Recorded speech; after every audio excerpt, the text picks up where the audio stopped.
আসসালামু আলাইকুম। আশা করি আপনারা সবাই ভালো আছেন। যে যেখান থেকে আমার এই ভিডিওটি এই মুহূর্তে দেখতেছেন।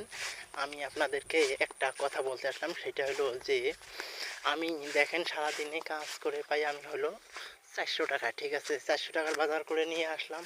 ঠিক আছে? আমার কিন্তু ব্যাগ কিন্তু একদম ভর্তি হয় নাই। ব্যাগ দেখেন কয় বাজার করছি দেখেন এইখানে ৳৪০০ বাজার, ঠিক আছে? দেখেন রে ভাই কি বলবো রে ভাই, যে শালার গরিব মানুষ আমরা, ঠিক আছে? ৳৪০০ খরচ করলে আমাদের ব্যাগই ভরতেছে না, এটা কোনো কথা রে ভাই? হ্যাঁ, দেখেন ৳৪০০ কাজ করি, নুন আনতে পান্তা ফুরায়, পান্তা আনতে নুন ফুরায়। এটাই হলো আমাদের জীবন এবং বলা চলে গরিবের কপাল, ঠিক আছে? কি করবো, বাপের জাগা জমি নাই, খেটে খাইতে হবে জীবনে, সফল হইতে হবে, অনেক টেনশন মাথায়, অনেক ডিপ্রেশন।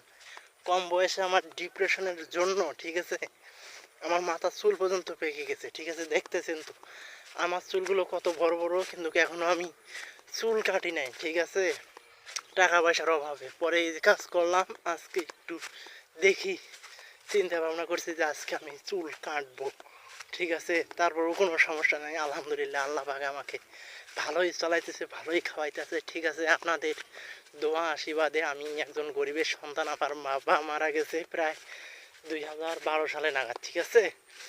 তো খুবই কষ্ট নিয়ে আমি জীবনে চলতেছি, আমি বড় হতে চাই, দেখি আল্লাহ পাক আমাকে কতদূর কী করেন। আল্লাহর উপরে সবসময় ভরসা রাখি, আর দেখি আল্লাহ পাক আমার ভবিষ্যৎটা কী করেন। আমি চেষ্টা করি কিছু করার জন্য নিজে থেকে, ঠিক আছে?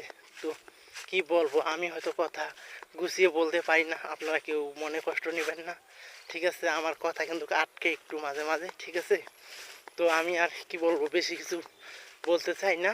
আপনারা সবাই ভালো থাকবেন, সুস্থ থাকবেন, এই সাফল্য কামনা করে আমি আমার ভিডিওটি শেষ করতেছি।